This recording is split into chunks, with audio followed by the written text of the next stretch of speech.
यानंतर तिसऱ्या सत्राला आपण या ठिकाणी सुरुवात करूयात. जे ज्येष्ठ पत्रकार जयंत माइंडकर सर निवडणूक सुधारणेतील गैरप्रकार आणि अपेक्षित सुधारणा यावर मांडणी करणार आहेत. तत्पूर्वी मी सरांची ओळख करून देण्याची विनंती अनवर राजन सरांना करतो. खाली जातो.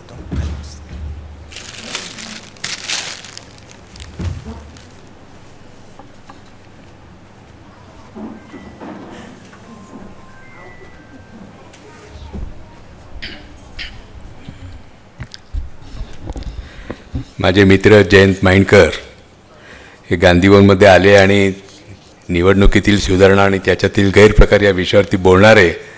याचा मला खूप आनंद होतो आहे. आमची ओळख खूप वर्षापूर्वी मी केसरीमध्ये असताना केसरीतर्फे आम्ही पत्रकारांच्यासाठी महाराष्ट्रातल्या पत्रकारांच्यासाठी कार्यशाळा घेतली होती आणि त्यावेळी जयंत माइंडकर हे यवतमाळमध्ये सिंहजेब ना तर पत्रकार वर्तमानपत्राचे नाव तिथे ते काम करत होते आणि त्याचे प्रतिनिधी म्हणून आले होते. त्यावेळी आमची ओळख झाली होती. नंतर काही काळ गॅप पडला पण नंतर ज्यावेळी परत पुण्यात आले त्यावेळी आमची परत भेट झाली आणि भेटत राहिलो.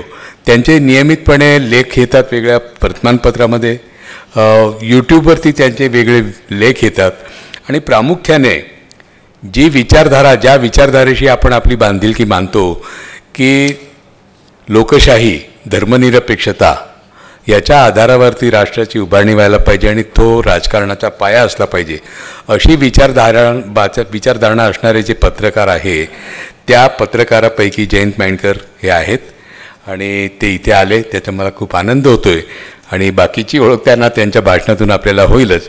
तर आपल्या सगळ्यांच्या वतीने मी त्यांचं स्वागत करतो. धन्यवाद.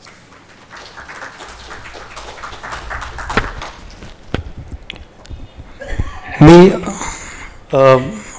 व्याख्यानापूर्वी त्यांचा स्वागत सत्कार करण्याची विनंती अनवर भाईंनाच करतो.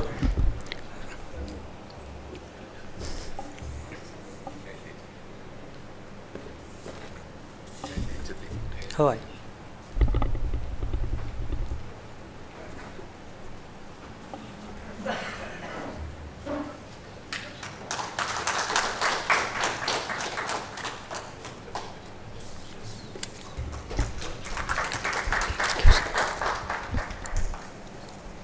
Thank you sir. यानंतर जयंत माइंडकर सरांना विनंती आहे त्यांनी आपले विचार मांडण्याला सुरुवात करावी.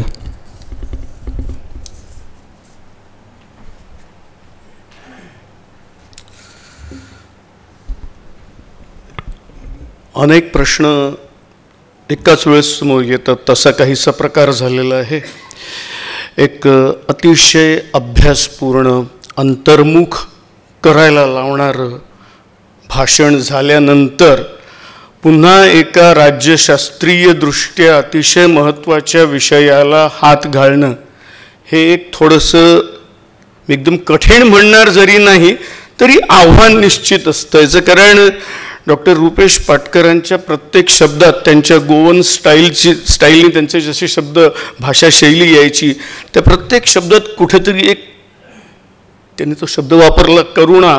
त्यांच्या प्रत्येक वाक्यात मला बाजूला बसून समोर बसून प्रत्येक वेळेला मला त्यांच्या वाक्यातली कळकळ जाणवायची.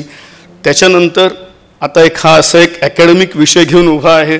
मला असं वाटलं मी सरळसोट उभा राहू शकेन पण तसं अनवर राजन यांनी घडू दिलं नाही आणि त्यांनी मला चक्क 40 वर्ष मागे नेलं.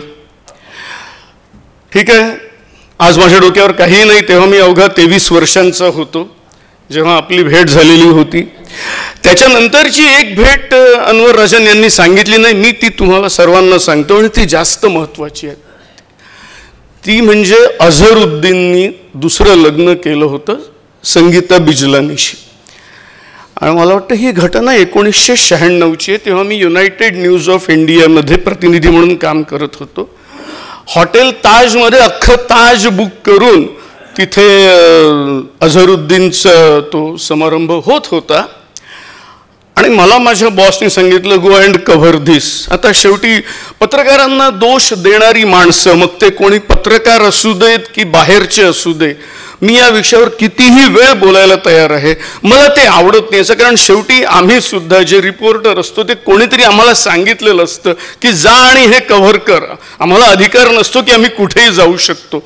तसं मी तिथे अझरुद्दीनचं दुसऱ्या लग्नाचं सेरेमनी कव्हर करायला गेलो. याचा आत्ता जे बोलतोय त्याचा माझ्या विषयाशी काहीही संबंध नाही, तो फक्त अनवर राजन यांच्याशी आहे हेही क्लिअर करतो. आणि तिथे अझरुद्दीनच्या दुसऱ्या लग्नाच्या वेळेस नौरीन, अझरुद्दीनच्या पहिल्या पत्नीचं नाव, हातात प्लॅकार्ड घेऊन स्लोगन देत नौरीनला न्याय मिळालाच पाहिजे असं म्हणणारे सर्वात समोर तिथे होते अनवर राजन. ही मला वाटतं त्याच्यानंतरही जेव्हा आपण एकदा बोललो तेव्हा मी आपल्याला याच घटनेची आठवण करून दिली होती. मला केसरीहून जास्त जर का कोणती महत्त्वाची घटना, केसरी तर तेव्हा तर मी अगदी येत होतो जर्नलिझममध्ये त्या काळात त्या तुमच्या सेमिनारला, पण मला जे लक्षात येत अनवर राजन ते मला आठवतं फाउंटनच्या समोर हाँगकाँग पोलिसांनी पुढे जाणं बंद केलेलं होतं. हाँगकाँग बँक जिथे आत्ता आहे त्याच्या आसपास तुम्ही तिथे उभे होतात आणि तिथे ते प्रोटेस्ट करत होते. एक प्रकारे पूर्ण सर्कल, आणि आपली विचारधारा त्यांनी कुठेही सोडलेली नाही. आणि आज त्यांच्याकडे त्यांनी इतक्या वर्षांची ती आठवण ठेवून मला संधी दिली, मी त्यांचे आभार मानतो. आणि मी माझ्या विषयाकडे येतो. विषय अकॅडमिक आहे, ठीक आहे, एकदम असा तुम्हाला गमतीदारपणाने मी तो सांगू शकणार नाही. त्यातनं एका राज्यशास्त्राच्या प्राध्यापकाचा मी मुलगा आहे, त्याच्यामुळे हे एक प्रकारे जेनेटिकल आहे. हे जेनेटिकल मी याच्याकरता म्हणतो, याच्यातल्या काही घटना डॉक्टर असते आता तर डॉक्टरांना हे सहजगत्या त्यांना, कारण डॉक्टरांचे आणि माझ्या वडिलांचे चांगले संबंध होते. इनफॅक्ट यवतमाळला डॉक्टरांना माझ्या वडिलांनी भाषणाला सुद्धा बोलावलेलं होतं. आणि इथे असलेल्या कोणालाच कदाचित माहीत नसेल किंवा नक्कीच माहीत नसेल अशी घटना, ते म्हणजे आणीबाणीत माझे वडील defence of India regulating act खाली 8 दिवस जेलमध्ये होते. प्राध्यापक असलेला एक माणूस जेलमध्ये आहे, त्याच्यात तो सस्पेंड होत आहे, त्याच्यानंतर केस होते, केस जिंकतात, पुन्हा त्यांना सस्पेंड केलेलं असताना पुन्हा कामावर घेतात. या अशा प्रोसेसमधून मी वयाच्या अवघ्या 12व्या वर्षी बाहेर पडलेला माणूस आहे. त्याच्यामुळे कुठल्याही प्रकारच्या दमनाचं, ज्या दमनाचा सध्या सुद्धा वारंवार उल्लेख केला जातोय, त्याचे चटके किती असतात हे मी वयाच्या अवघ्या 12व्या वर्षी सोसलेले आहेत. आणि त्याच काळात मी वडिलांना एक प्रश्न विचारला की हे निवडून येतात त्यांना कशी मतं वगैरे, असं काही त्यांचा प्रश्न होता. त्यांचं एक उत्तर होतं, ते मला ते तसंच्या तसं मी कोट करतो, कारण माझं पुढचं जे काही भाषण आहे ते त्या उत्तरावर अवलंबून आहे. ते असं म्हणाले, आपल्याकडे ब्रिटिशांची फर्स्ट पास द पोस्ट अशी इलेक्टोरल सिस्टीम आहे. याचा अर्थ ज्याला सर्वात जास्त मतं मिळतील तो निवडून आला. ते म्हणाले, मला असं वाटतं की आपल्याकडे जर्मनची सिस्टीम असावी. आता मी अवघा 12 वर्षाचा 8वीत शिकणारा, ठीक आहे, थोडासा हुशार होतो, बराच हुशार होतो असंही म्हणायला हरकत नाही, पण म्हणून मला जर्मनीची सिस्टीम माहीत असण्याचा प्रश्न नव्हता. मी त्यांना विचारलं ही सिस्टीम काय, तर ते म्हणाले की तिथे तुम्ही एका व्यक्तीला जसं मतदान करता त्याचबरोबर ते मतदान तुम्ही पक्षाला सुद्धा करता. आणि जेव्हा एखादा पक्ष हा एक विशिष्ट percentage of the total electorate pass करतो तेव्हा त्या पर्सेंटेजच्या तुलनेत त्या पक्षाला पार्लमेंटमध्ये जागा मिळतात. मी समजा अगदी जड असं वाक्य बोललेलं असेल तर अजून सोप्या भाषेत सांगतो की जर्मनीतल्या कोणत्याही पक्षाला ज्याला 5% जास्त मतं मिळतात त्याला बुंडस्टॅग किंवा रिश्टॅग मध्ये त्याला जागा मिळतात. जसं आपल्याकडे लोकसभा राज्यसभा तसं त्यांच्याकडे बुंडस्टॅग आणि रिश्टॅग.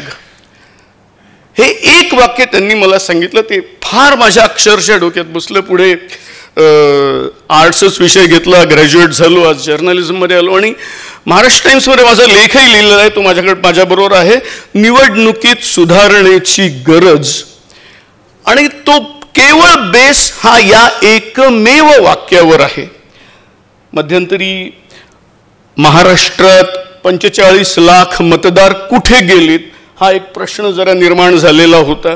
कधी कधी आजही तो प्रश्न विचारला जातो. बिहारमधले 65 लाख कुठे गेले हा प्रश्न विचारला जातो. या ठिकाणी अनेक धर्मीय याच एका खोलीत हिंदू, मुस्लिम, शीख सगळेच कसे राहतात हे सगळे प्रश्न विचारले जातात. आणि मग प्रश्न येतो की हे गैरप्रकार थांबवायचे कसे, थांबवणार कुठून. आणि मग पुन्हा रुपेश पाटकर, तुम्हाला तुमची एक स्टाईल फार आवडली. मी कधी कधी मी लक्षात ठेवणार आहे, मी ते अडॉप्ट करणार आहे. तुम्ही कुठल्याही गोष्टीला सहजगत्या गांधी या व्यक्तीवर आणू शकता आणि ती खरंच तुमची कला आहे. हे मी मान्य करतो की गांधींच्या शिवाय तुम्ही पुढे जाऊ शकत नाही, ही वस्तुस्थिती आहे. पण ज्या पद्धतीने तुम्ही सहजगत्या आणत होता कुठलीही गोष्ट गांधींकडे, तशी मी आत्ता अगदी ही इलेक्टोरल माल प्रॅक्टिसेस सुद्धा गांधींकडे सांगतो. 1997 ते 2002 या काळात देशाचे कृष्णकांत नावाचे एक उपराष्ट्रपती होते.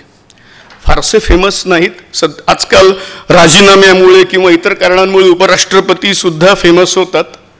पण कृष्णकांत अगदी फेमस नसलेला, एकेकाळी ABCD मधले अरोरा, चंद्रशेखर, पुण्याचे मोहन धारिया यांच्या बरोबरचे कृष्णकांत, माझ्या माहितीप्रमाणे अनवर, मला वाटतं मी बरोबर आहे, येस, मी यंग टर्क्स मधले एक. मी गुजरातला UNIचा प्रतिनिधी म्हणून 98ला होतो आणि तेव्हा गुजरात विद्यापीठाच्या इनॉग्रेशन करता कृष्णकांत आलेले होते.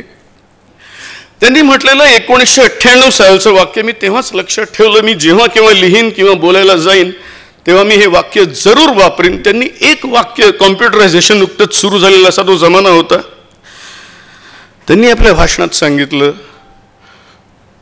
Computers will take you to truth, that is and truth means Gandhism. फार मोठं वाक्य आहे. जसं आपण पाटकर कुठलीही गोष्ट गांधींपर्यंत आणली, तसं ही सुद्धा इलेक्टोरल माल प्रॅक्टिसेस सुद्धा आपल्याला गांधींपर्यंत आणता येतं. कारण तुम्हाला काय पाहिजे, इलेक्टोरल माल प्रॅक्टिसेस जर का थांबवायच्या असतील तर तुम्हाला सत्याकडे गेलं पाहिजे. सत्य तुम्हाला कम्प्युटर्स आणून देतो आणि सत्याकरताच तर गांधीजी बोलत होते. किंवा सत्य हे जर का पाहिजे असेल, कृष्णकांत यांचं वाक्य होतं, अगदी अनसंग हिरो असं म्हणता येईल, पण त्यांचं ते वाक्य फार महत्वाचं होतं, computers will take you to truth. आज जेवढे काही इलेक्टोरल माल प्रॅक्टिसेसचे ॲलिगेशन्स आहेत, मी माझ्या लेखातही लिहिलेलं आहे, नेहमी मी भाषणातही सांगत असतो की हे सगळं थांबवता येऊ शकतं. कम्प्युटर्स तुम्ही तेवढे पॉवरफुल करा. कम्प्युटर्सवर एकाच ठिकाणी किती माणसं राहत आहेत तुम्हाला चेक करता येत नाही, चेक करता येऊ शकतं. एकच माणूस बिहारमध्ये पण व्होटिंग करत आहे, दिल्लीतही व्होटिंग करतोय, तो नेमका विशिष्ट पक्षाचा आहे, छापून येत आहे तो भाजपचा आहे, तो इच्छा आहे, हे तुम्हाला थांबवता येत नाही. हे सगळं करता येऊ शकतं. हा आरोप इलेक्टोरल माल प्रॅक्टिसेसचा आज नाहीये, 1977च्या आधी हाच आरोप अगदी काँग्रेसवरही झालेला आहे. हे सांगण्यात काहीच गैर नाही की जेव्हा वडिलांना वगैरे अरेस्ट केलेलं होतं त्यावेळेस मी माझ्यासह मी तर होतोच, इतरही अनेक समाजवादी नेते त्या काळात काँग्रेसच्या विरोधात होते. या इलेक्टोरल माल प्रॅक्टिसेसचा आरोप त्या काळात काँग्रेसवरही झालेला आहे. आज कोणी जर का अशा प्रकारे डिफेन्स करत असेल की त्या काळात काँग्रेसने केलं म्हणून आम्हाला आज करू द्या, भाजपला करू द्या, तर तसं नसतं. याचं कारण लिगली आधी चुका झाल्या आहेत म्हणून आता चुका करायला तुम्हाला अधिकार नाही. कारण आधी खून झालं असेल म्हणून तुम्हाला खून करायचा अधिकार आहे का? तर लॉ तशी तुम्हाला परमिशन देत नाही. झाल्या आहेत चुका, मी आधीच सांगतो तशा चुका झालेल्या आहेत. त्या काळात बॅलेट पेपर्स होते. बॅलेट पेपर्सवर चेकिंग करत असताना अगदी बेसिकच आपण सुरू करायचं म्हणून सांगतोय, 1989 पासून आत्तापर्यंत अगदी 2024 पर्यंत जवळपास सगळे इलेक्शन्स मी कव्हर केलेले आहेत. त्या काळात ते बॅलेट्स मिक्सिंग करून त्याचं उमेदवाराच्या प्रमाणे सॉर्टिंग होईपर्यंत जवळपास मुंबईसारख्या शहरात, पुण्यासारख्या शहरात 12 तास, 18 तास, कधीकधी 24 तास निघून जायचे. आणि आम्ही आमच्या एक रूम केली जायची पत्रकारांच्या करता. तिथे हॉटलाईनवर एजन्सीचे रिपोर्टर, त्यातनं मी UNI मध्ये काम केलेलं आहे. त्या काळात इलेक्ट्रॉनिक मीडिया नव्हता, त्यामुळे जगाला बातमी देणारे फक्त 2च न्यूज एजन्सी, एक PTI आणि दुसरं UNI. त्याच्यामुळे आम्ही अगदी हॉटलाईनवर सतत असायचो की आत्ता एवढं आलेलं आहे की तो एका इतक्या मतांनी आघाडीवर आहे. त्याच्यामध्ये एक सी चेंज आला. कोणामुळे आला? Computers. And computers are taking us to truth. मी पुन्हा ते कृष्णकांत यांचं वाक्य सांगतोय. जी अवस्था 1989ला होती, 1998ला माझ्या माहितीप्रमाणे कम्प्युटर म्हणण्यापेक्षा EVM वरचं ते पहिलं इलेक्शन होतं. आणि त्याच्यानंतर एक EVMचा एक दौर सुरू झाला. आता EVM वर सुद्धा ऑब्जेक्शन आलेलं आहे. असं आहे की मी असाही एक व्यक्ती नाही की हां दिस इज द अल्टिमेट, याचं कारण कुठलीही गोष्ट ही वाहती असावी. मी असं म्हणू शकत नाही की EVM मध्ये काहीच होऊ शकत नाही, EVM मध्ये माल प्रॅक्टिसेस होऊच शकत नाही, दिस कम्प्युटर्स आर द परफेक्ट असं म्हणणारा मी नाही. याचं कारण लहानपणी आपण प्रत्येकजण एक खेळ खेळलेलो आहे. तो खेळ आहे चोर पोलीस. पोलीस चोर नाव का नाही, हा खरा प्रश्न आहे. आणि या प्रश्नातच याचं उत्तर आहे. कारण काही झालं तरी शेवटी चोराचंच एक पाऊल नेहमी पुढे असतं. तो काहीतरी करतो म्हणून त्याच्या मागे पोलीस जातो. त्याच्यामुळे EVM मध्ये सुद्धा किंवा आपल्याच पक्षाला जास्तीत जास्त मतं मिळण्याकरता कोणीच काही करत नसेल, केलेलं नसेल कम्प्युटरायझेशनच्या EVMच्या जमान्यात, असं मी मानायला तयार नाही. हा मार्ग नसेल तो मार्ग असेल. अवघ्या 6 महिन्यात 3.5 लाख की 45 लाख एखाद्या विशिष्ट मतदारसंघात, एखाद्या राज्यात मतं वाढू शकतात, हाही मार्ग असेल. नेमके विजयाला आवश्यक तेवढी मतं विशिष्ट मतदारसंघात वाढू शकत नाहीत का, हाही मार्ग असेल. परंतु शेवटी लहानपणी आपण प्रत्येकाने खेळलेला खेळ इथे खरा ठरतो. तो म्हणजे चोर आपल्या समोर नेहमी एक पाऊल असतो. आणि कायद्याला, पोलिसांना, लॉ एन्फोर्समेंटला सतत प्रयत्न केला पाहिजे. We should match with the culprit.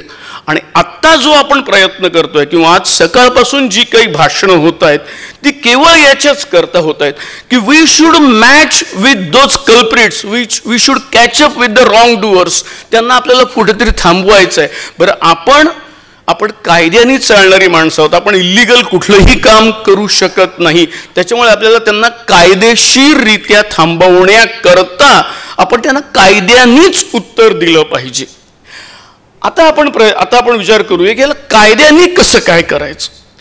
तर एक मी आता आयुष्य जवळपास 30-40 यवतमाळचा मूळचा असलो तरी जवळपास 4 दशकं मुंबईत राहतोय, म्हणून मी मुंबईचं म्हणा किंवा पुण्याचं म्हणा कुठलंही उदाहरण देऊ शकतो. आणि त्याचा मी जर्मन सिस्टीमशी संबंध जोडतो. असं आपण धरून चालूया की एक 10 ते 15 लाख मतदार असलेली कुठलीही कॉन्स्टिट्युएन्सी आहे. 10 ते 15 लाख सर्वच्या सर्व लोक कधीही मतदान करत नाहीत.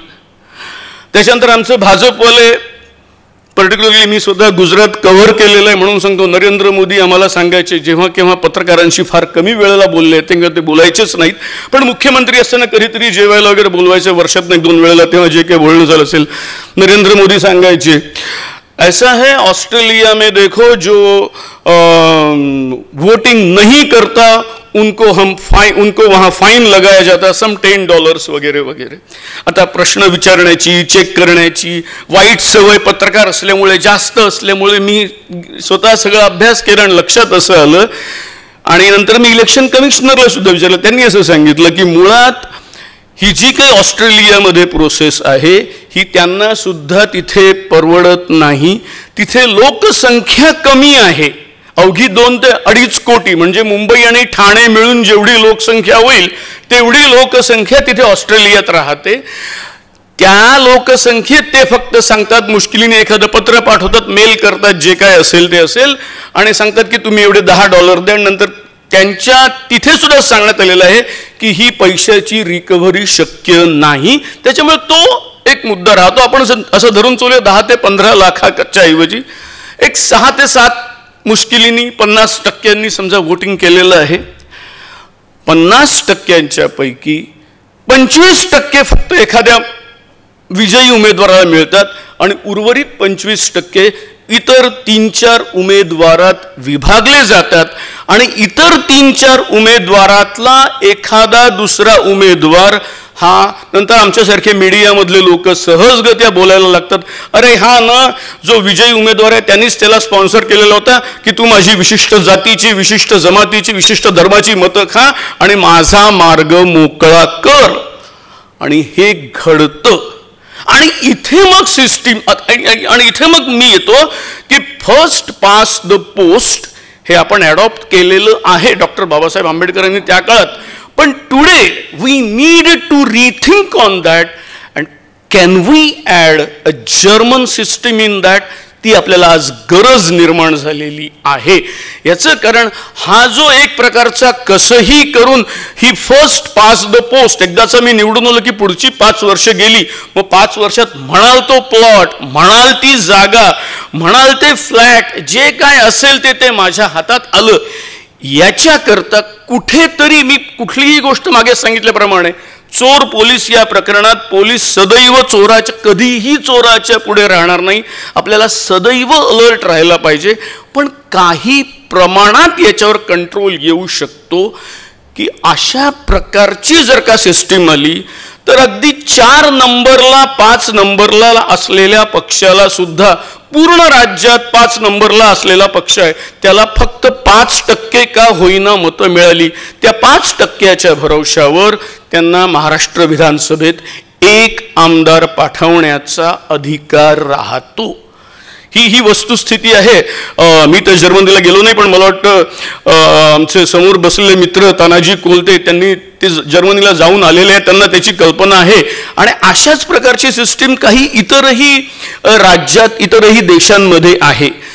हा एक प्रकारे आपण ही जी काही सध्या एकदम आपल्याला राग येतो की असं कसं झालं, तर हे न होण्याकरता, हे कुठेतरी अकॅडमिकली कंट्रोल करण्याकरता, हे कुठेतरी आपल्याला कायदा करून कंट्रोल करण्याचा हा जो प्रयत्न आहे तो म्हणजे जर्मन सिस्टीम अडॉप्ट करणं असं आहे. आता याच्यामध्ये मी टेक्नॉलॉजीला जास्तीत जास्त वापर करा हे सांगतो. याचं कारण असं आहे की जेवढं मी आत्तापर्यंत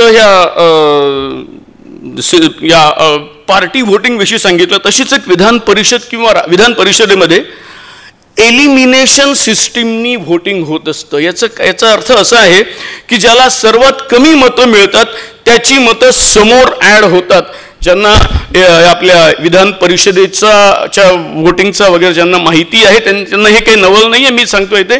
पण जर आपण कॉम्प्युटरमध्ये अशा प्रकारचं फीडिंग केलं की व्होटिंग देताना मला पहिल्या क्रमांकाला X पक्ष, दुसऱ्या क्रमांकाला Y पक्ष, तिसऱ्या क्रमांकाला मला Z पाहिजे, अशी जर का आपण क्रमवारी देऊ शकलो तर कम्प्युटरायझेशनमध्ये बरं त्याला काही फारसा वेळ लागणार नाही. आम्ही 24 तास 48 तास मी ड्युटी करून 1988 ते 96 पर्यंत मी इलेक्शन्स कव्हर केलेले आहेत. त्याच्यामुळे त्या तुलनेत कम्प्युटरायझेशननी हे चांगल्या प्रकारे होऊ शकतं. ट्रान्सपरन्सी मोठ्या प्रमाणात येऊ शकते. हा शेवटी प्रयत्न कशा करताय तर शेवटी सत्याकडे पोचण्याकरता, शेवटी पारदर्शकता इलेक्शन व्यवस्थेत असण्याकरता, शेवटी कोणीतरी असा या काही ना काहीतरी त्यांनी लफडी केलेली आहेत, कुठेतरी मतदार घुसवलेले आहेत म्हणून निवडून आलेलं आहे. हे होऊ नये यासाठी, आणि ते होणंच महत्वाचं आहे. आता मला एक सांगा, कोणत्या पक्ष आपण असा म्हणू शकतो की या पक्षांनी असे कधीही प्रयत्न केलेले नाही आहेत. मी काही फक्त उदाहरणं देईन, कदाचित त्यांची नावं तुम्हालाही माहिती आहेत. मी जवळपास प्रत्येक पक्षाचे कार्यकर्ते ऑफ द रेकॉर्ड बोलताना माझी त्यांनी खुलेआम सांगितलेलं आहे, जवळपास प्रत्येक पक्षाचे, की होय आम्ही ना आमच्या नेत्याकरता आम्ही तिथे व्होटर नसताना व्होटिंग केलेलं आहे हे सांगणारे कार्यकर्ते पत्रकार म्हणून आम्हाला भेटलेले आहेत, आम्हाला भेटतात आणि ती वस्तुस्थिती आहे, आम्हाला सांगितलं जातं. हे विधानही खुलेआम म्हटल्या गेलेलं आहे की लिहून घ्या माझ्याकडून, मी 8 कोटीहून जास्त खर्च केलेले आहेत. जेव्हा लिगली लोकसभेच्या इलेक्शनला किती खर्च केला पाहिजे हेही विधान म्हटल्या गेलेलं आहे. तुम्ही इथे मतदान करा, मग दुसऱ्या गावात जाऊन मतदान करा. आता हे तरी लीगल आहे का? बिहारमध्ये आत्ता तोच प्रकार सुरू आहे की खुद्द मंत्री बिहारमध्येही पण वोटिंग करतात आणि पुन्हा दिल्लीमध्ये वोटिंग करतात आणि पुन्हा बिहारमध्ये येऊन वोटिंग करतात. हे योग्य आहे का? Then again I go back to Krishnakant statement. तुम्ही कम्प्युटरचा नीट वापर करा. प्रत्येक ठिकाणी तुम्ही हे कम्प्युटर्स की हे जर का एक विशिष्ट नाव, याच्या वडिलांचं नाव, याचं आडनाव, याचं वय, याचा हा फोटो, आणि जर का तो तुम्हाला देशात कुठेतरी रिपीट दिसला तर कुठलाही चीफ इलेक्शन कमिशनर असं म्हणू शकतो ती काय मायनर चूक आहे, त्याला काही अर्थ नाहीये, असा त्यांना अधिकार नाही. जर या देशात 100 कोटी मतदार असतील तर त्या 100 कोटीपैकी एकही चूक राहायला नको. इथे तर आरोप 45 लाख 65 लाख म्हणजे ती देशभराचा हिशोब केला तर किती मोठा आरोप असेल हा एक फार मोठा प्रश्न आहे. पण आपण आता त्या आरोपाची फिगरपर्यंत न जाता त्या चीफ इलेक्शन कमिशनर पर्यंत जाऊया जो सहजगत्या म्हणतो की एखादा आरोप होणं याला काही अर्थ नाही, कुठलाही आरोप व्हायला नको. आणि या 100% क्रेडिबिलिटी करता एक मोठ्या प्रमाणात computerisation, we should use maximum technology. म्हणजे मी जगातल्या कुठल्याही टेक्नॉलॉजीला मी वाईट म्हणू शकत नाही. या बाबतीत मी अगदी लहानपणी ऐकलेली, वाचलेली किंवा आपल्या सगळ्यांना माहीत असलेली एक गोष्ट तो म्हणजे कोण तो देवदूत येतो आणि शेतकऱ्याला सांगतो हा दगड घे आणि या दगडाच्या भरवशावर तू काहीतरी, आणि तोच दगड त्यांनी डोक्यात घातला तो माणूस मरूही शकतो पण त्या दगडाला जर का आकार दिला तर काही वेगळं बनू शकतं किंवा तो शेत नांगरू शकतो, जे काय करतो अशा प्रकारे. तर आपण त्याचा उपयोग कसा करतो, आपण त्याचा उपयोग कशा प्रकारे करायचा. त्याच्यामुळे टेक्नॉलॉजी कुठलीही वाईट नाही. टेक्नॉलॉजीचे प्रत्येक टेक्नॉलॉजीचे साईड इफेक्ट्स असतात, चुकीचे असतात. आपल्याला आत्ता फक्त आवश्यक ते चांगलं तेवढं घ्यायचं आहे. आणि टेक्नॉलॉजीमध्ये मला असं वाटतं की हे जे काही आरोप पर्टिक्युलरली इंडिया आघाडी म्हणा किंवा महाराष्ट्राच्या दृष्टीने महाविकास आघाडीद्वारे केले जात आहेत ते आरोप एखाद्या ऑफिसरनी असं शक्यच नाही असं म्हणण्यापेक्षा कम्प्युटर्सवर तुम्ही ते आरोप योग्य आहेत की संपूर्णपणे अयोग्य आहे किंवा यावर तुमचं मत काय हे सांगणं महत्त्वाचं आहे. आणि हे जेव्हा सांगणं टाळलं जातं तेव्हा प्रश्न उपस्थित होतात की खरोखर तुम्ही योग्य आहात की नाहीत. आपण याचे फायदे काय होतील? म्हणजे पहिली गोष्ट, जर्मन सिस्टीमच्या इम्प्लिमेंटेशनमुळे अगदी छोट्यातल्या छोट्या पक्षाला सुद्धा देशात किंवा राज्यात त्यांच्या व्होटिंगनुसार त्यांचं पर्सेंटेज मिळेल. त्याचबरोबर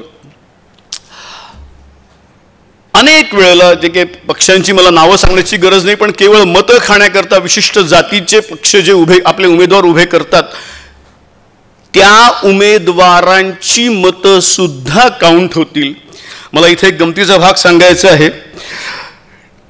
तुर्कस्तानमध्ये ऑफिशियली पक्षाला मिळालेली मतं हा प्रत्येक पक्ष विकू शकतो.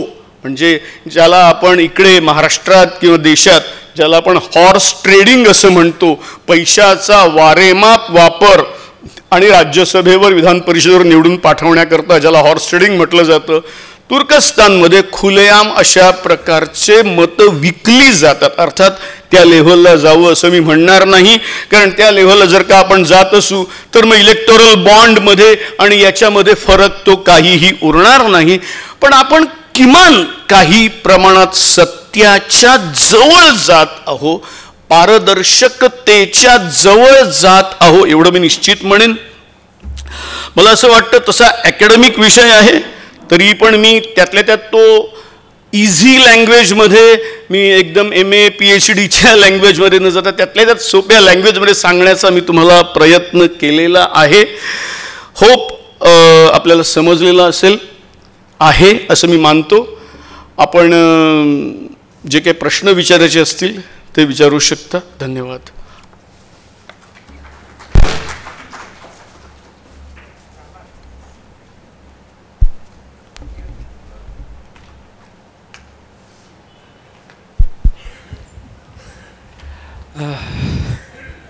जैन सर, आपले राज्याचे इलेक्शन कमिशनरनी परवा प्रेस कॉन्फरन्स घेतली. त्याच्यामध्ये इलेक्टोरल व्होटिंग लिस्ट वगैरे दुसरी कोणतरी एजन्सी तयार करते, आमची काय जबाबदारी आहे, आम्ही ते अडॉप्ट करतो वर पडतो, असं काहीतरी गोलमाल उत्तर दिलं. आणि वरचा कमिशनर राज्य देशाचा तोही तसाच आणि हा तसाच. तर ह्यांना कुठल्या भाषेत तुम्ही त्याचं वर्णन करता? ते किती वाईट शब्द. मी आधीच सांगितलं ना, म्हणजे हे कसं झालं आता उदाहरण म्हणजे योग्य होणार नाही, पण आता कसं झालंय माहिती आहे का, एकनाथ शिंदे ज्या पद्धतीने सत्तेवर आले ती पद्धत चूक, पण मनोहर जोशींनी राजीनामा दिला आणि एकनाथ शिंदे CM झाले म्हणून मी कारवाई करू शकत नाही. एक इलेक्टोरल बॉन्ड ही चूक, पण त्याच्या पुढे कारवाई होणार नाही. हां, किंवा काय ते आत्ताचं झालेलं प्लॉटचं अलॉटमेंट प्रकरण हे चूक आहे, ते रद्द करा, पण त्याच्या पुढे कारवाई होणार नाही. म्हणजे सॉरी, मी फार विचारपूर्वक शब्द वापरतोय, चोऱ्यांनी चोरी केली, माल परत दिला म्हणून कारवाई करायची नाही का?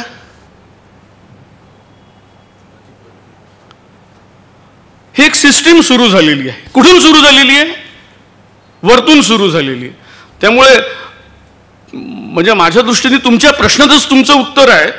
हे तर सांगतातच की इलेक्टोरल ती यादी करणं हे आमचं काम नाही आहे, वरतून अजून वेगळंच उत्तर येतं.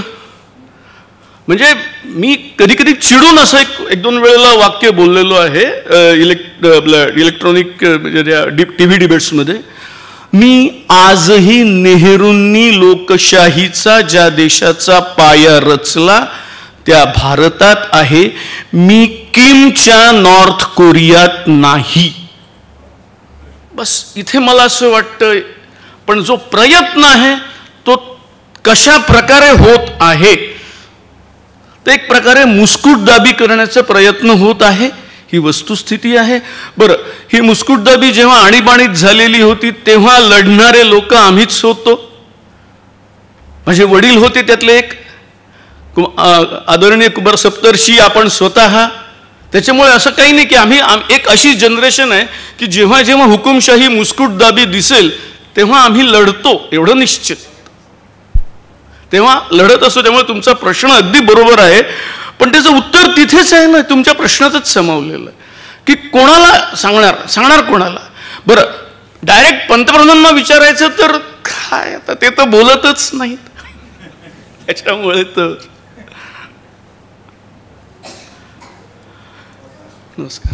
नमस्कार, माझं नाव अजय भारदे. मी प्रोजेक्ट मॅनेजर म्हणून सुद्धा काम करतो. म्हणजे ERP या टेक्नॉलॉजीशी मी संबंधित आहे आणि त्याचबरोबर पद्मभूषण बाळासाहेब भारदे प्रतिष्ठानचंही काम करतो. त्यामुळे याचा समन्वय म्हणून मी एक प्रश्न विचारतो. कारण 4 दिवसापूर्वी मी निवडणूक आयोगाला एक ईमेल केला होता की तुम्ही कृत्रिम बुद्धिमत्ता हा जो विषय सर्वकडं अतिशय इफिशियंटली वापरला जातो आहे, तर तो तुम्ही का नाही वापरत, आणि तो जर तुम्ही वापरलात तर तो कसा वापरला जावा याचंही उत्तर मी AI कडनंच घेतलं आणि तोच पत्रामध्ये परावर्तित करून त्यांना तो ईमेल पाठवला. त्याचं कम्प्युटराईज मला उत्तर देखील आलं. त्याच्यावर मी राजकीय पक्षांना परत त्याची रिसिप्ट पाठवून हेच विचारलं की तुम्ही हे सगळं होऊ शकत असताना केवळ प्रापंचिक परमार्थिक उपक्रम म्हणून हे सगळं लोकांना दाखवण्यापेक्षा थेट अशा गोष्टी का करत नाही. आणि दुसरा प्रश्न मी असा तुम्हाला विचारतो की हे जे कम्प्युटराईज सिस्टीम्स वगैरे टेक्नॉलॉजी हे सगळं शहरी भागात किंवा जिथे टेक्नॉलॉजी सहज पोचू शकते अशा ठिकाणी उपलब्ध होऊ शकतं. ग्रामीण भागात किंवा अतिशय दुर्गम भागामध्ये जिथे टेक्नॉलॉजीचा सुद्धा जात नाही, तर अशा ठिकाणी या गोष्टी आपण कशा करणार. आणि तिसरा प्रश्न याला असा असेल, एकदम एक 1 बाय 1 कराल का? म्हणजे मी पहिला तुमचा प्रश्न घेऊया आपण.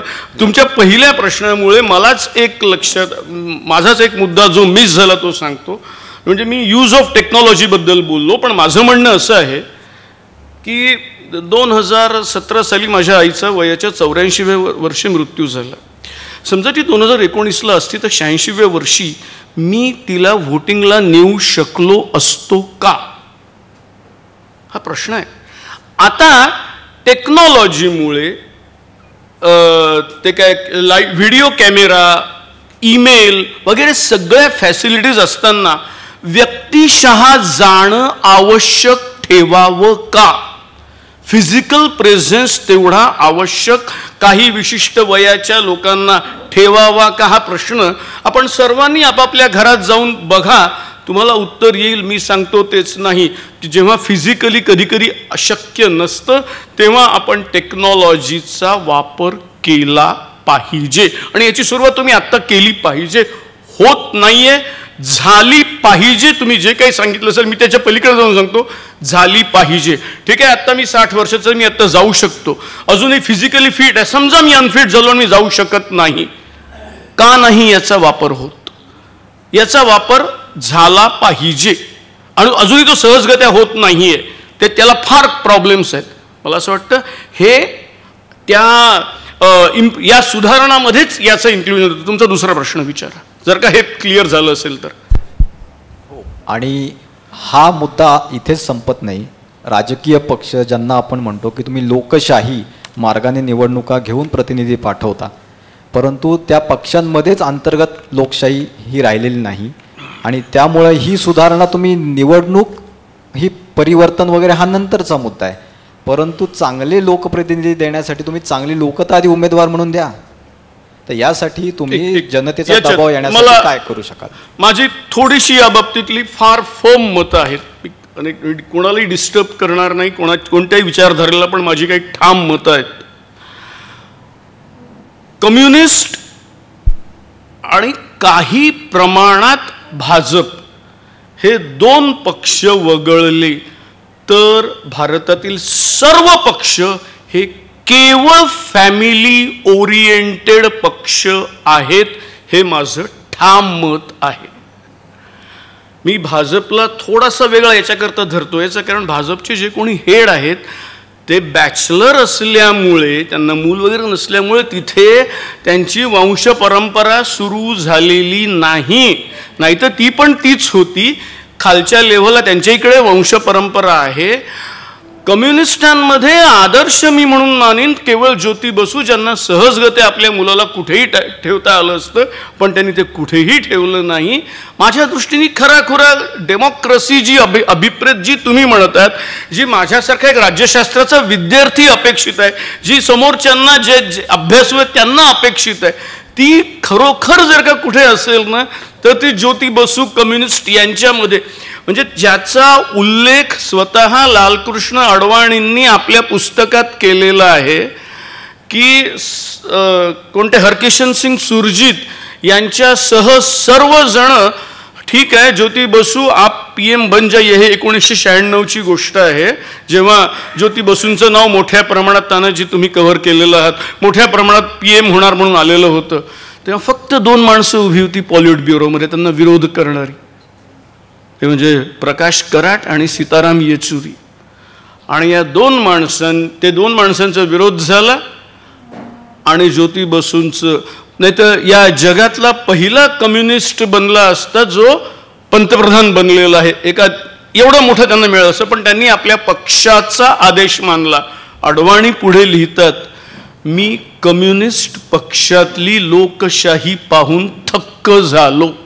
तुम्हाला अभिप्रेत असलेली लोकशाही किंवा भारतीय आपल्यासारख्या मध्यमवर्गीय भारतीयांना अपेक्षित असलेली लोकशाही कम्युनिस्ट पक्षात दिसते. कम्युनिस्ट पक्ष किती छोटा झालेला आहे हे सोडून द्या, पण त्यांच्यात आहे एवढंच, बाकी ती कुठेही नाही. पॅट्रियार्क जे बोलेल, आपल्याकडे मराठीत एक म्हण आहे, राजा बोले दल हाले, तशा प्रकारचं आहे. अगदी नॅशनल कॉन्फरन्स पासून, त्याच्यामध्ये काँग्रेसचाही समावेश आहे, this is nothing but family property. Sorry, hope तुम्हाला तिसरा कोणता? ही यंत्रणा बदलण्यासाठी निवडणूक आयोग वगैरे हे जे स्वायत्त माध्यम आहे असं आपण म्हणतो, ही मुळात स्वायत्तता आहे का? आणि ही नाहीच आहे तर याकरता आपल्याला सुधारणा कराव्या लागतील, त्या कोणत्या असतील? स्वायत्तता नाही, काही प्रमाणात मी याच्यात वेगळं आहे. मला आठवतं शरद यादव वगैरे हा जेव्हा प्रश्न आला होता, जेव्हा ते सत्तेवर होते 96-98च्या काळात, मग त्यांचा प्रश्न असा असायचा किंवा त्याच काळात ते आपचं आंदोलन सुरू झालेलं, ज्याची पुढे आता काय लक्तरं निघत आहेत ते आपल्याला माहितीच आहे, ती किंवा किती लक्तरं निघत आहेत आणि देशालाही किती त्रास होतो आहे आपण पाहतोच आहे. आपचं न म्हणण्यापेक्षा अण्णा हजारेंचं आंदोलन सुरू झालं. आपचं म्हणणं योग्य होणार नाही, अण्णा हजारेंचं, त्यातनं आपचा जन्म झाला.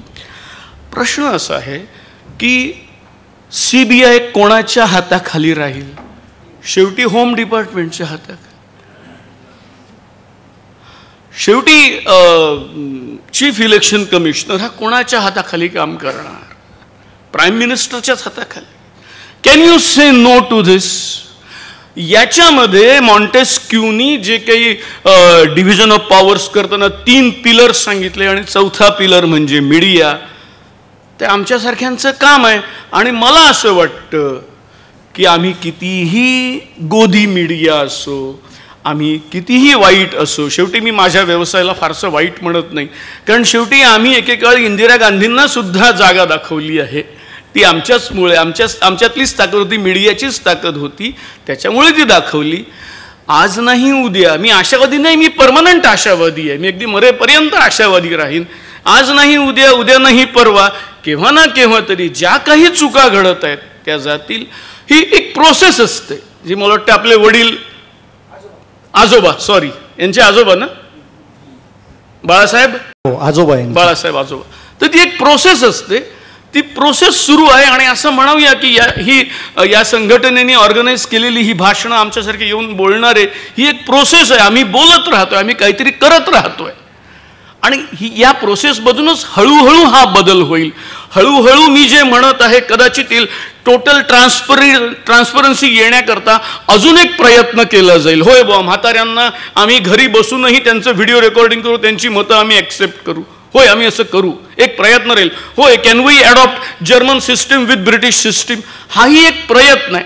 शेवटी अल्टिमेट तर रामराज्य ही एक युफोरिक म्हणजे ती एक कल्पना आहे. रामराज्य तसं मी न मानणार आहे, त्याला ते कधी अस्तित्वात येऊ शकत नाही. सगळं चांगलं असं कधी होणार नाही, चुका राहणारच. तर त्याच्यामुळे या चुका आपण हळूहळू काढण्याचा प्रयत्न करत आहोत. तुमचा प्रश्न सुद्धा त्या प्रयत्नाचाच एक भाग आहे. यांचं भाषण घेणं हा सुद्धा एक त्याचाच भाग आहे. मी जे बोलतोय हाही त्याचाच एक भाग आहे. नमस्कार, मी सचिन धनकुडे. मी चेंज इंडिया फाउंडेशनतर्फे कोथरूडमध्ये 9 निवडणुका लढलेल्या आहेत. अरे बापरे. कॉर्पोरेशनच्या 3, आमदारकीच्या 3 आणि खासदारकीच्या 3. बरं. उद्देश हा की त्या व्यवस्थेतले दोष शोधण्यासाठी, मतांच्या याचनेसाठी नाही. नोटा जे आलं ती पहिली निवडणूक लढली, कारण कोणीच पसंत नसन तर मला नकाराचा अधिकार मिळाला पाहिजे, हा त्यामागचा उद्देश होता. आणि ते ज्यावेळेस सक्सेस झालं त्यावेळेस मला अनेक दोष दिसले निवडणुकीमध्ये. मुख्य दोष दिसला तो चिन्हांचा. ही राजकीय पक्षांची चिन्हे का आली हे जनतेला कधी सांगितलं गेलं नाही. शाळेत राहू द्या, कॉलेजमध्ये राहू द्या, UPSC MPSCला कधीच सांगितलं गेलं नाही. अलेक्झांडर कसा आला, मोगल कसे आले, कोलंबस कसे आले सगळे सांगता, पण चिन्हे कशी आली आम्हाला कधीच शाळेमध्ये कॉलेजमध्ये सांगितलं गेलं नाही. कारण हे कोंबडं त्यांना डालगून ठेवायचं, कारण यांची दुकानदारी ही सगळी चिन्हावर आहेत. तर ही चिन्हे काढा आणि लोकशाही वाचवा, असा माझा, मी एक पुस्तक पण लिहिलेलं आहे सर. ते तुम्ही माझ्याकडे आलंय तुमच्याकडे? हो, दिलंय. सिम्बॉल स्कॅम नावाचं पुस्तक राजकीय पक्षाचे. दुसरं आलंय पण हा ठीक हो, आहे. हे वेगळं आहे सर. अच्छा. मी स्वतः निवडणूक लढल्यामुळे मला माहिती झाले. बरं. कारण लोक काय करतात, बोलतात भरपूर, पण निवडणूक लढण्याच्या भूमिका घ्या म्हटलं तर मग म्हणतात ते माझं क्षेत्रच नाही. जसं आता निखिल वागळे सरांना पण आता कुणीतरी विचारलं की तुम्ही का लीडर होत नाही, तुमच्यासारखी चांगली माणसं फक्त स्टेजवरती आम्हाला हे सांगणार का? आणि इथं हे लबाड, म्हणजे अजितदादा पवार मागं तर म्हटले होते की राजकीय क्षेत्र हे टग्यांचं काम आहे. म्हणजे टगे फक्त उभे राहणार आणि आपण गुलामांसारखे फक्त मतदानच करणार का? तर आपल्याला हे कधी म्हणत नाही की उमेदवार व्हा, मतदार व्हा म्हणतात. तर सर मला ह्याच्यातनं हे सांगायचं आहे की राजकीय पक्षाच्या चिन्हांचे मी तुम्हाला 100 तोटे हे पुस्तकातच सांगतो.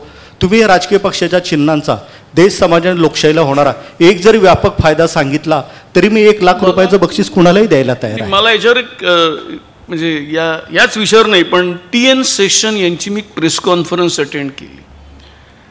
त्यावेळेस त्यांनी जे सांगितलं ना, 1996ची गोष्ट आहे, मंत्रालयात आपल्या मिनी थिएटरमध्ये झालेली होती. तर ते म्हणाले तमिळनाडूमध्ये आम्ही आता कोणताही पक्षी हा चिन्ह नसावा असा नियम केला आहे. आता हे आम्हाला सगळ्यांना नवीन होतं, आम्ही काही ऐकून घेतलं. त्यांनी जे सांगितलं ते तुम्ही बघा आणि मग सांगा.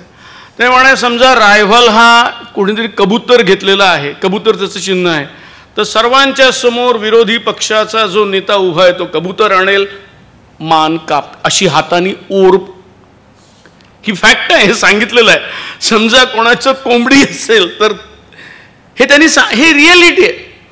आता अशा प्रकारच्या चिन्हांचा वापर आम्ही सांगितलं. त्यांनी लगेच TN सेशन म्हणजे आज जे काही इलेक्ट्रल माल प्रॅक्टिसेस जर का थांबलेले असतील, एक ब्युरोक्रॅट काय करू शकतो तर ते सेशनला विचारा. Dos and don'ts. मी म्हटलं डोंट्स म्हणजे डोंट्स, नाही तर लगेच बंद, बॅन.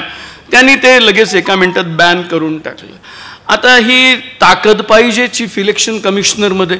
प्रत्येक चीफ इलेक्शन कमिशनरला स्वतः TN सेशनसारखं फेमस व्हावं असं वाटतं, पण त्याच्याकरता त्या माणसांनी काय डोकं वापरलं, काय नियम शोधून काढले हे आपण लक्षात घेतो का, तर ते करावे. आता तुम्ही जेव्हा म्हणता की चिन्हच नको, मग काय पाहिजे? प्रॉब्लेम असा आहे माहिती आहे का, भारदेंनी तो प्रश्न आता विचारला की म्हणे टेक्नॉलॉजीचं T सुद्धा पोचलेलं नाही. मी मान्य करतो, मी सुद्धा सेमी अर्बन एरियातनं आलेलो आहे, यवतमाळ, तरी ते सेमी अर्बन म्हणतो मी. अगदी इंटेरियरला तुम्ही म्हणता ते T न पोचलेला, टॉवर नसलेले नसतील, नाही, मी स्वतः सांगतो आहेत. त्यामुळे मी तुमचं म्हणणं मान्य करतो. आता तुम्ही मी तुमच्याकडे प्रश्न घेऊन येतो त्यांच्यावरून की ज्यांना वाचताच येत नाही त्यांना तुम्ही कोण कॅन्डिडेट कसा समजावून सांगणार? आजही काँग्रेस म्हणजे गाय वासरू समजणारे, लहानपणी मी तरी, बरोबर आहे ना, आजही बैलजोडी गाय वासरू, त्याच्यानंतर गेली 40 वर्ष आपण पंजाब पाहतोय, ज्यांना तो चिन्ह म्हणूनच माहिती आहे, त्यांना आपण कसं सांगू ज्यांना वाचता येत नाही? आपला लिटरसी रेट हा कमी आहे. केरळचा सोडून द्या, पुन्हा कम्युनिस्ट राज्य, फार चांगला लिटरसी रेट आहे, 100%ला पोचलेला आहे. इतर ठिकाणी नाही आहे आपण तेवढे. त्याच्यामुळे दे नीड सम दिसते. बरोबर सर, आपण बोललात. आज हा आम्हाला बोलण्याचा हक्क का आला? चिन्ह हटवा कधी नव्हे, ते EVN वरती उमेदवारांचे फोटो आलेले आहेत.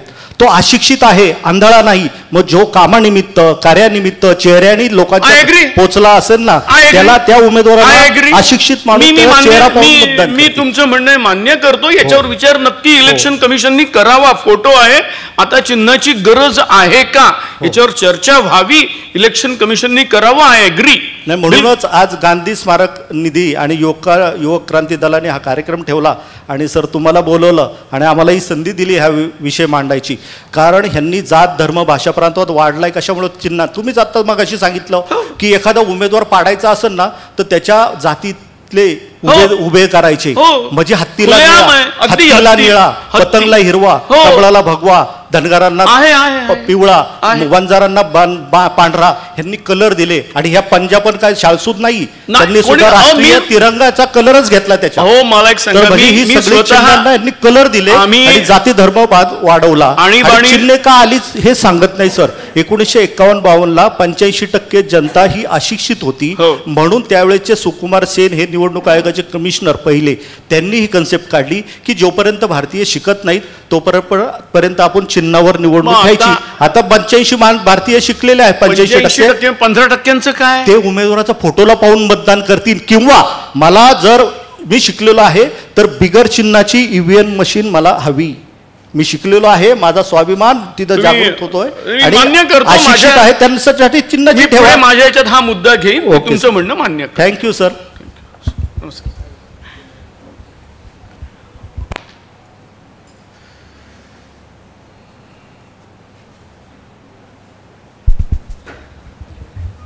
नमस्कार, मी अरुणा तिवारी. जेवढी वर्ष तुम्ही सगळं वार्तांकन केलेलं आहे तेवढी वर्ष कदाचित मी ही निवडणुका म्हणजे लांबनं बघितलं आहे नागरिक म्हणून. तर असं आहे की प्रत्येक वेळेला निवडणूक घोटाळ्याचे नवीन नवीन आयाम एस्टॅब्लिश झालेले आहेत. आणि आता असं झालं की मागच्या हरियाणाच्या निवडणुकीमध्ये काही मुस्लिम महिलांना पोलीसच रोखत होते, मतदानाला जाऊ देत नव्हते. आणि आता जे काही व्हिडिओ आम्ही बघितले त्याच्यात राजदच्या मतदारांचे मतदार कसे पोचणार नाहीत हे प्रयत्न झाले. तर आता ह्या सगळ्याला कसं म्हणजे आपल्याकडे काय उत्तर आहे? माझ्या झालं तुमचा प्रश्न. माझ्या भाषणातला एक मुद्दा तुम्ही मला आठवण करून दिला, जसं मगाशी यांनी सांगितला इलेक्ट्रॉनिकचं तसं. खरं तर मी माझ्या भाषणाची सुरुवात अशी करणार होतो की 1989 सालची गोष्ट आहे. पुन्हा आपल्याला दोघांना नक्की माहिती असेल, तुम्हालाही माहिती आहे, पुण्याच्या IAS झालेल्या शर्वरी गोखले या मुंबईच्या कलेक्टर होत्या, पहिल्या महिला कलेक्टर मुंबईच्या. 1989 साली त्यांची प्रेस कॉन्फरन्स मुंबई मराठी पत्रकार संघात झाली होती. इलेक्ट्रॉनिक मीडिया यायचाच होता त्या काळात, सगळीकडे प्रिंटच होतं, पण काही थोड्याफार प्रमाणात आपलं असं शूटिंग केलेलं दूरदर्शनवर दिसायचं. तेव्हा कशा प्रकारे तुम्ही जो आत्ता रेफरन्स दिला, कशा प्रकारे माल प्रॅक्टिसेस, कोणीतरी एक गुंडा हातात दंडा घेऊन उभा आहे आणि पोलिसाचा कॅमेरा असा मागून, म्हणजे पोलिसाची फक्त पाठ दिसते, तोंड दिसत नाही, आणि तो आपला सरळ उत्तर देतोय, हां जाएंगे वो बूथ कॅप्चर करेंगे, वहां ठप्पा लगाएंगे. हे सगळं दूरदर्शनवर दिसलेलं आहे, पण त्याचा चेहरा दिसत नाहीये. त्याचा चेहरा मेन म्हणजे काय, चेहरा दिसत नाहीये, त्यामुळे कारवाई होत नाहीये. आम्ही नंतर शर्वरी गोखले, त्या पुढे ॲडिशनल चीफ सेक्रेटरी झाल्या, आता त्या वारल्या सुद्धा कॅन्सरनी. त्यांना विचारलं की तुम्ही हे पाहिलं का? त्या तरुण होत्या, अगदी 1989ची गोष्ट आहे. त्या IAS पुण्याच्या त्या स्वतः म्हणाल्या, मी स्वतः I am afraid to see all this things. त्याच्यामुळे होय, या माल प्रॅक्टिसेस आत्ताच सुरू झाल्या का, किंवा 2014 पासूनच आल्या का, किंवा नरेंद्र मोदी आले म्हणूनच आल्या का? तर मी याचं अगदी पहिल्यापासून 1952चा उल्लेख केला, मी मान्य करतो. पण there is a system, he system आम्हाला इम्प्रूव्ह करायची आहे. गंगा कोणतीच शुद्ध नाही आहे, आम्हाला ही फक्त इम्प्रूव्ह करायची आहे. ही प्रोसेस ऑफ इम्प्रुव्हायझेशन आहे, अल्टिमेट कुठेच नाही आहे. Ultimately we reach to the pinnacle, हा प्रश्नच नाही. तुम्ही जे म्हणता ते सगळं खरं आहे. आज मी शब्द वापरतो, आज तेवढ्या निर्लज्जपणाने इलेक्ट्रॉनिक मीडिया असल्यामुळे, यूट्यूबर्स असल्यामुळे आम्ही बूथ कॅप्चरिंग केलं असं म्हणणारी माणसं 1989च्या तुलनेत निश्चित कमी झालेली आहे, किंवा जवळपास नाहीतच. आता त्यांचे मार्ग बदललेले आहेत. पुन्हा मी त्या चोर पोलीस शब्दावर येतो. चोर आपला फक्त मार्ग बदलतो, पोलिसालाच शेवटी त्यांना कंट्रोल करायचा प्रयत्न केला जातो. आजही आहेत, मग अनेक आहेत. म्हणजे आता काय सांगायला हरकत नाही. मगाशी हाही प्रश्न झाला की काँग्रेसने म्हणू नये चांगलं स्वतःला. आम्हाला हेही रिपोर्टिंग करायला लागलेलं आहे की लालू प्रसाद यादव मुख्यमंत्री यांच्या मुलीचं लग्न असताना त्यांच्या गुंडांनी ते गेले टाटाच्या कुठल्या शोरूममध्ये, त्यांनी सगळ्या गाड्या घेतल्या आपल्याला पाहिजे तशा. हे आम्ही रिपोर्टिंग केलेलं आहे. बरं, हे पेपरमध्ये आजही ऑन रेकॉर्ड मिळू शकतं काय? मी काय फार वेगळं सांगत नाहीये, ही इन्व्हेस्टिगेटिव्हच्या नावाखाली पण नाहीये, ही रिॲलिटी आहे, सगळ्यांनी केलेलं आहे. प्रश्न पुन्हा मी त्याच मुद्द्यावर होतो की चोर हा पुढे राहतो. आपल्याला कायदे केले पाहिजेत माल प्रॅक्टिसेस थांबवण्याकरता. कारण एक लक्षात घ्या, एक मुद्दा मिस झाला, तो फक्त सांगतो. शेवटी आपल्यासारख्या मध्यम वर्गीयांना लोकशाही अभिप्रेत असते.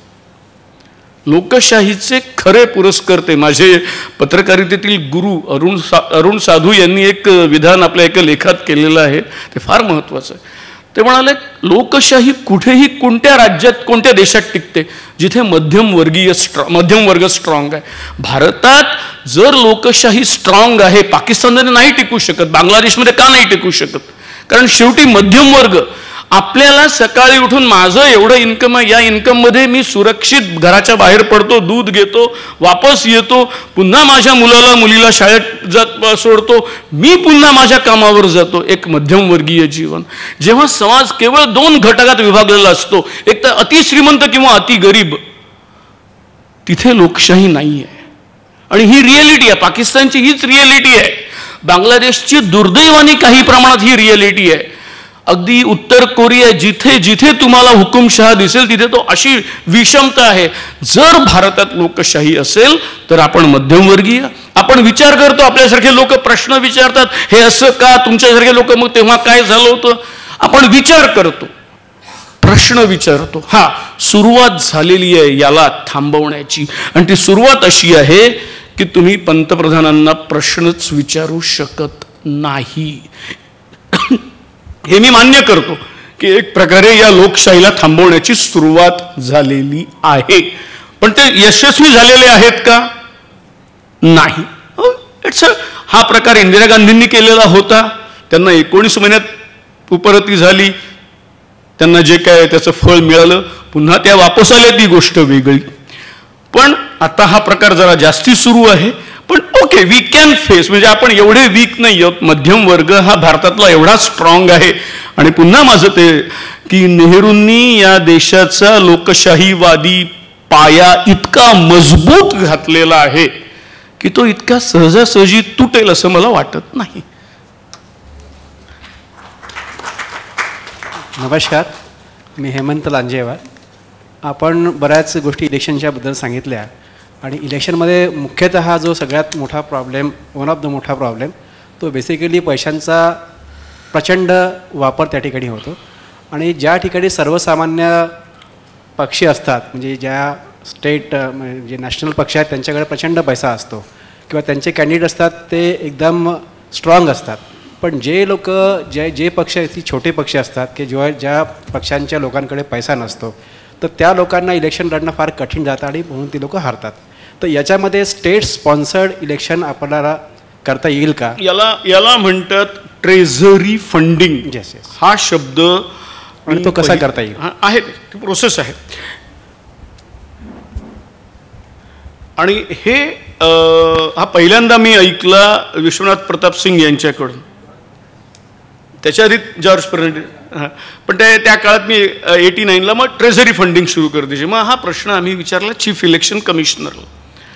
आता त्यांचं उत्तर बघा, ते असं म्हणाले की तसं पाहिलं तर आपल्याकडे ट्रेझरी फंडिंग आहे. म्हटलं कसं आहे? तर ते म्हणाले की दूरदर्शनवर आम्ही रेकग्नाइज्ड पक्षाला विशिष्ट तुमच्या ताकदीनुसार वेळ देतो, आणि तुम्ही या वेळाचं जर का नीट ॲनालिसिस केलं तर that is nothing but the funding. म्हणजे काँग्रेसला समजा अर्धा तास 1 तास मिळत असेल, तर त्या 1 तास फुटेज जर का तुम्हाला दूरदर्शनकडून तुम्ही विकत घ्यायला गेलात तर किती द्यावं लागतील? बरं, हे आताचं दूरदर्शन नाही, जुन्या काळातलं दूरदर्शन. आताच्या दूरदर्शनची किंमत फार कमी झाली, मी मान्य करतो, आता प्रायव्हेटची वाढली. पण जुन्या काळातला आम्हाला दूरदर्शनशिवाय दुसरा कोणता सोर्स नसायचा त्या काळातलं दूरदर्शन. तर त्याच्यामुळे ते आहे. त्याच्यानंतर फ्लाईटमध्ये रिझर्वेशन करायचं आहे, तुम्हाला अख्खं फ्लाईट बुक करायचं आहे, त्याच्यामुळे प्रायोरिटीज आहेत तुम्हाला. पण हां, अजून एक मेन राहिलं, तुम्ही जर का रेकग्नाइज्ड असाल, दिल्ली तुम्ही नॅशनल असाल, तर तुम्हाला दिल्लीत जागा मिळते. आता मी पुण्यात राहून हे वाक्य बोलतोय, शरद पवारांचा पक्ष हा महाराष्ट्रातल्या 3 ते 4 3.5 जिल्ह्यापुरता मर्यादित आहे, ही वस्तुस्थिती आहे. पण एक काळ मध्यंतरी असा होता की शरद पवारांचा पक्ष ओरिसा, केरळ, मला वाटतं मेघालय या अशा 4-5 ठिकाणी 4-4, 5-5 टक्के मतं मिळाल्यामुळे जे 7 नॅशनल पक्ष होते देशातले, त्यातला काँग्रेस आणि BJP आणि कम्युनिस्ट, आणि एक पक्ष होता शरद पवारांचा राष्ट्रवादी. तुम्ही कल्पना करा त्यांना बेनिफिट्स काय मिळतात? तर लगेच दिल्लीला तुम्हाला ऑफिस मिळतं. आणि मग त्या चीफ इलेक्शन कमिशनरने आम्हालाच प्रश्न विचारला, are this not the benefits? बोला.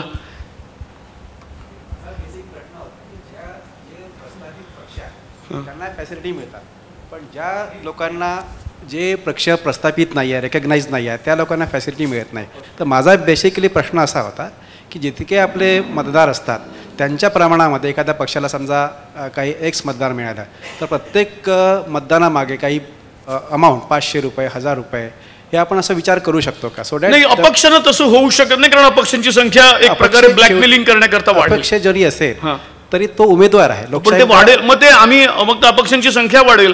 म्हणजे वाराणसीला मला आठवतं व्ही.पी. सिंगच्या विरोधात 389 काहीतरी उमेदवार उभे होते, बरोबर आहे.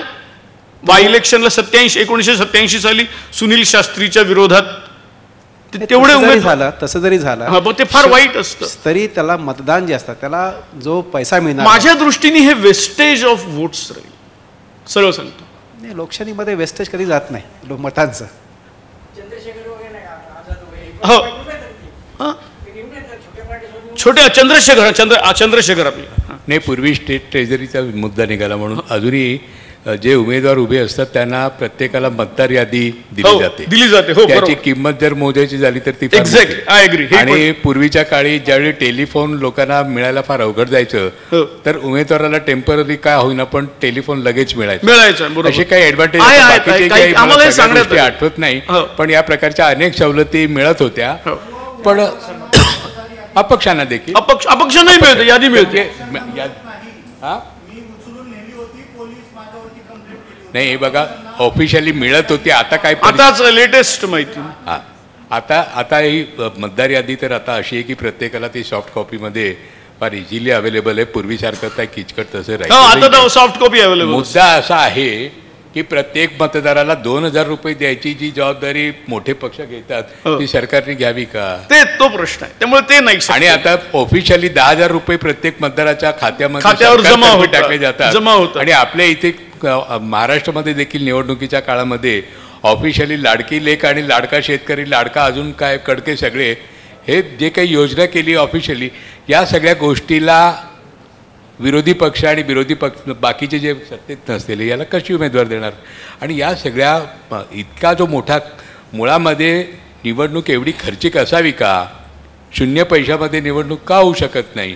आपल्याकडे 2-4 उदाहरणं मागे झालेली, राजू शेट्टी त्याच्यातले, काही बच्चू कडू आहे, असे काही उमेदवार होते की जे खूप कमी पैशामध्ये किंवा जवळपास मोफताचा, आमच्या स्वतःच्या, मी इथे पुण्या बावनीपेठमध्ये राहत होतो तर तेज पारवानी म्हणून एक अपक्ष उमेदवार निवडून यायचा, 0 खर्च, बरोबर. 3-4 ठिकाणी कापडी फलक लावलेले असायचे कॉर्पोरेशनसाठी, प्रत्येकाची कामं करता निवडून यायचं. या सगळ्या परिस्थितीला आपण आत्ता जी परिस्थिती आहे निवडणुकीची, ही इतकी घाणेरडी आहे की याच्या सरकारने याच्यामध्ये काय करायचं, प्रश्न सरकारचा नाही, लोकांनी. आणि सोसायटीमध्ये राहणारे लोक देखील उमेदवारांच्याकडून आम्हाला आमच्या सोसायटीला रंग लावून द्या, बाकडे द्या, पाईपलाईन द्या, सिमेंटचे करून द्या. हे झोपडपट्टीमधले लोक पर हेड 2,000 मागतात, तर सोसायटीवाले पर सोसायटी 10-20 लाख रुपये मागतात. खरं. इतक्या खालच्या थरावरती जर आपली लोकशाही गेली असेल तर नागरिक म्हणून तुमचं माझं कर्तव्य काय आहे. मतदानाचा मुख्य मुद्दा हा आहे. इतकी घाणेरडी अवस्था आपण का निर्माण केली आहे. आणि हे त्यांचा जो उल्लेख आहे 10,000 आणि 1,500, तर इकॉनॉमी इतकी खराब आहे. सहज सांगतो मी, आत्ताच एका मिनिटात नंतर बोल, की आत्ताच तानाजी कोलतेंशी मी बोलत होतो. खरोखर काही सरकारी स्कीम्स आम्हाला उत्तर मिळतं की फंड्स नसल्यामुळे त्या स्कीमचा फायदा मिळण्यासाठी आम्ही आवश्यक असलेली मीटिंगही घेत नाही. कारण मीटिंग जरी घेतली तरी ती स्कीम आम्हाला 10, 15, 20 जणांना द्यावी लागेल. आमच्याकडे तेवढे पैसे नाहीत. ते जे म्हणतायत ते खरं आहे. खरोखर पैसा उरलेला नाही आहे. सगळा तो त्या लाडकी बहीण वगैरे मध्ये गेलेला आहे. बोला. हां, हो, हे बरोबर आहे. सर नमस्कार. हां, हो,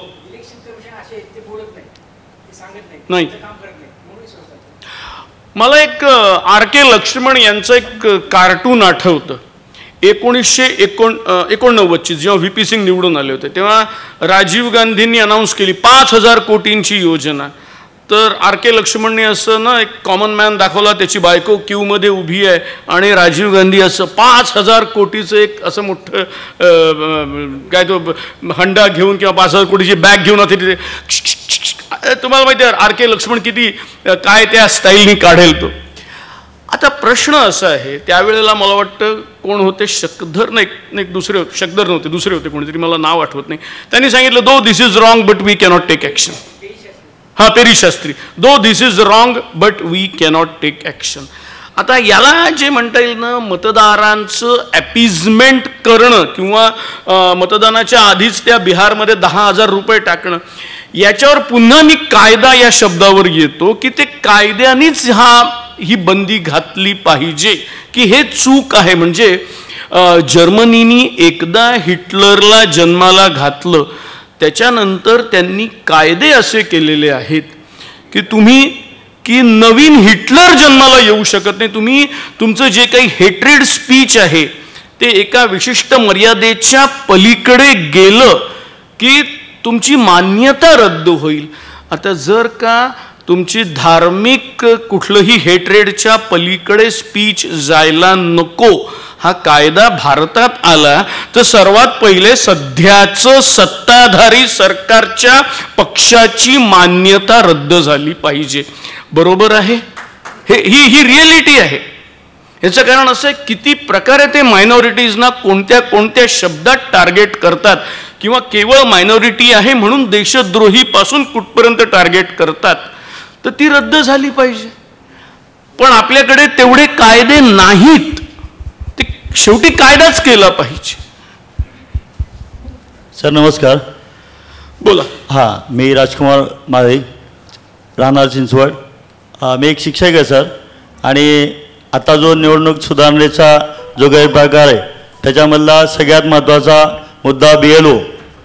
सर मी BLOचं पण काम केलेलं आहे आणि मी प्रत्यक्ष एक 5 वर्ष मी अनुभव घेतलेला आहे. तर त्यामध्ये येणाऱ्या अडचणी सगळ्यात महत्त्वाचं की एका BLOला जवळजवळ 750 कमीत कमी आणि जास्तीत जास्त 1,500 ते 2,000 इतकी मतदार यादीची त्यांच्याकडे काम दिलं जातं. शिक्षक जास्त यामध्ये सहभागी असतात. शिक्षकांना BLOचं काम दिलं जातं. BLO म्हणजे आपल्याला माहिती असं ब्लॉक लेवल ऑफिसर, केंद्रस्तरीय अधिकारी. आता त्या ठिकाणी शिक्षक आपले दैनंदिन अध्ययन अध्यापन त्यानंतर सर्व त्याचे पेपर चेकिंग किंवा बोर्डाचं सर्व जे काम आहे ते सर्व करून करतो. परंतु निवडणुकीच्या अगोदर प्रत्येक शनिवार रविवारी एक मतदार नवीन नोंदणी या पद्धतीनं मोहीम राबवली जाते. परंतु मी कित्येक शनिवार रविवार माझ्या केंद्रावर येऊन 10 ते 5च्या वेळेमध्ये उपस्थित राहिलो.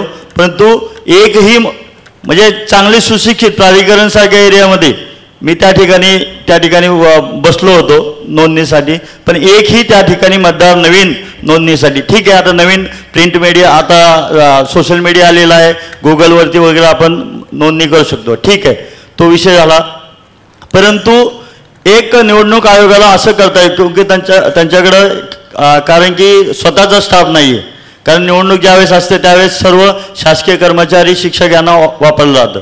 माझी अशी निवडणूक आयोगाकडे म्हणजे आपल्यातर्फे किंवा सर्व राजकीय पक्षातर्फे एक अशी मागणी करावी की बाबा प्रत्येक BLOला कमीत कमी 200-250 म्हणजे एक मर्यादित जर त्याच्याकडं तो जर मतदार. आणि त्यामध्ये अजून एक का असतं की 80 वर्षाच्या पुढचे जे मयत आहेत किंवा जे हयात आहेत त्याची सर्व डाटा आणा, त्याचं सर्वेक्षण, त्याची लिस्ट जमा करा.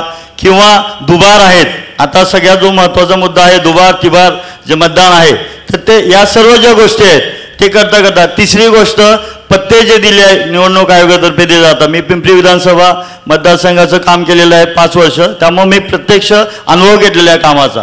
पत्ते व्यवस्थित दिले जात नाही मतदाराचे.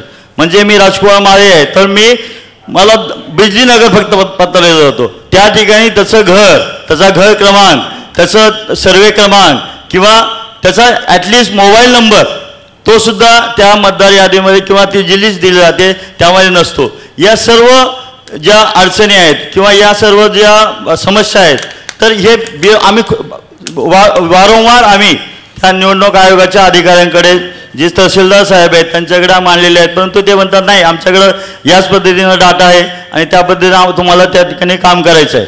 मग या ठिकाणी प्रत्यक्षात प्रामाणिकपणे कशा पद्धतीनं मी काम करू कसं शकतो की जर तुम्ही डिटेल आता निवडणूक सगळे राजकीय पक्ष मी 2 मिनिटं जास्त घेतो सर.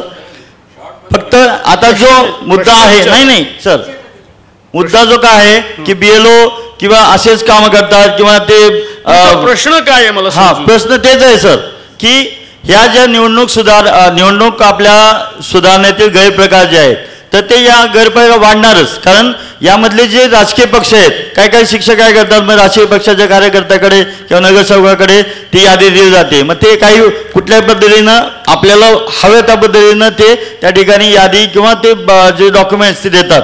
त्यामुळं सुद्धा मग दुबारचं जे नाव आहे ते तसंच राहतं. हयात मतदार आहे तरी सुद्धा मला म्हणायचं आहे काय प्लीज अपडेट जे निवडणूक आयोगात जे आहे तर त्यांच्या ज्या कामामध्ये सुधारणा व्हायला पाहिजे. मूळ म्हणजे पाया जो आहे तो बेस. हे बघा आता म्हणजे मतदार तो महत्वाचा आहे. धन्यवाद सर.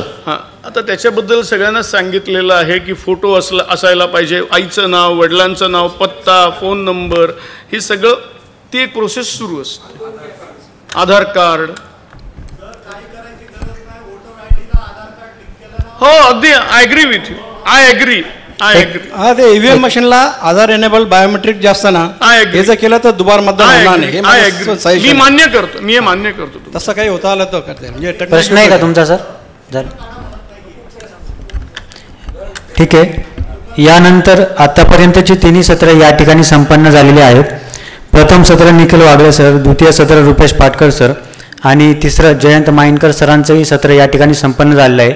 यानंतर मी समारोपीय मनोगत आणि आभार व्यक्त करण्याची विनंती अनवर राजन सरांना करतो.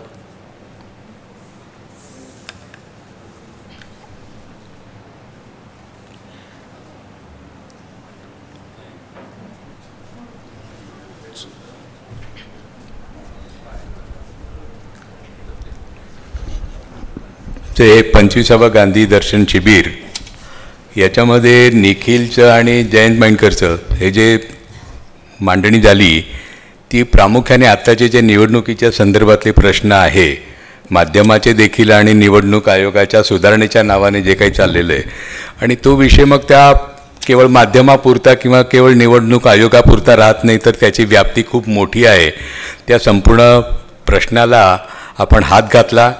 इथे जे उपस्थित राहिलेले प्रेक्षक त्यांनी खूप चांगले प्रश्न विचारले, त्यामुळे एक चर्चेला खूप चांगली दिशा मिळाली.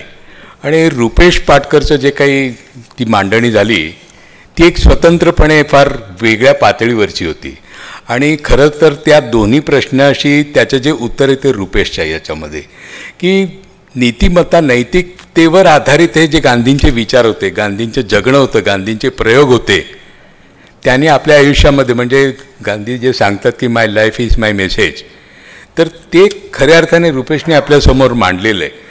आणि लोकशाही प्रगल्भ असणं हे केवळ निवडणुकीपुरतं नाही, निवडणूक हे या संपूर्ण लोकशाही प्रक्रियेतला एक फार महत्त्वाचा भाग आहे.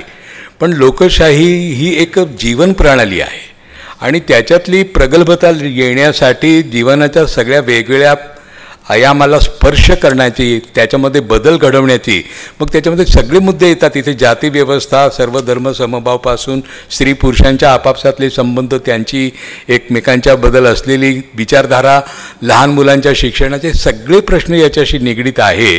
आणि या सगळ्या प्रश्नाचा विचार करून एक नवीन समाज, नवीन आधुनिक राष्ट्र जे निर्माण करणं जे गांधींच्या डोक्यामध्ये होतं, जे डॉक्टर बाबासाहेब आंबेडकरांच्या डोक्यामध्ये होतं, त्या दिशेने जाण्याचा प्रयत्न आहे. तेव्हा रुपेश पाटकरनी एक या संपूर्ण आजच्या दिवसाच्या चर्चेला एक वेगळा आयामवरती आणून ठेवलेला आहे.